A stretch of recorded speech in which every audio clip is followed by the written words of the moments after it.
Domo konnichiwa, Isa desu, yoroshiku onegaishimasu.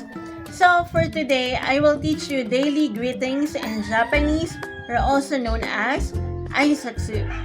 Let's start! Hajimemashou. For good morning, we say Ohayo gozaimasu. You may use only Ohayo for friends. In Tagalog, we say Magandang umaga.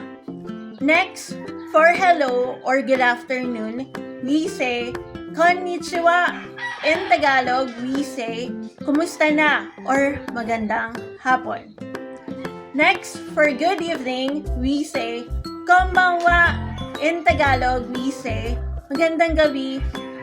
For good night, we say Oyasumi nasai, or we could also use Oyasumi for friends.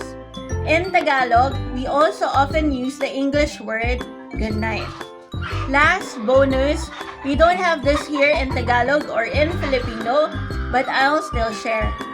Japanese people say Tadaima when they return home.